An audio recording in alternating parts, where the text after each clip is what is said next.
ব্রাহ্মণবাড়িয়া নবীনগর ও বাঞ্ছারামপুরে মেঘনা নদী থেকে অবৈধভাবে প্রতিদিন প্রায় ২০ লক্ষ ঘনফুট বালি উত্তোলন করা হচ্ছে, ফলে ভাঙছে ঘরবাড়ি।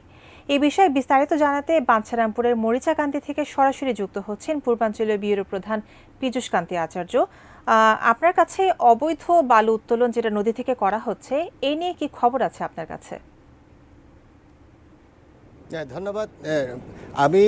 আপনি যেমনটি বলেছেন যে প্রতিদিনই কিন্তু এখানে অবৈধভাবে অন্তত 10টি ড্রেজার কিন্তু বালি তুলছে এবং বিশাল এই মেঘনা নদী থেকে কিন্তু এই বালি উত্তোলন করে বিভিন্ন জায়গায় বিক্রি করছে।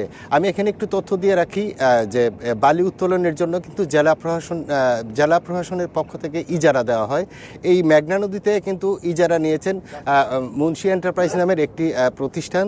তারা এখানে কিন্তু বালি উত্তোলন করছে, কিন্তু তাদের পাশাপাশি পার্শ্ববর্তী জেলা নরসিংদীর রায়পুরার কিছু সন্ত্রাসী বলবো আমি, যে বালু সন্ত্রাসী যারা, তারা কিন্তু এখানে প্রায় 10 থেকে 12টি ড্রেজার দিয়ে প্রতিদিন 20 লক্ষ ঘনফুট বালি উত্তোলন করছেন এবং সেই বালি কিন্তু তারা বিভিন্নভাবে বিক্রি করছেন। এবং আমরা কিছুক্ষণ আগে যে এখানে গিয়েছিলাম অবৈধ বালি উত্তোলনের যে ছবি তোলার জন্য, কিন্তু আমাদেরকে কিন্তু তারা ধাওয়া দিয়েছে এবং 3টি স্পিড বুট নিয়ে কিন্তু অস্ত্রধারীরা আমাদেরকে ধাওয়া দিয়েছে, কিন্তু আমরা সৌভাগ্যক্রমে বেঁচে গিয়েছি।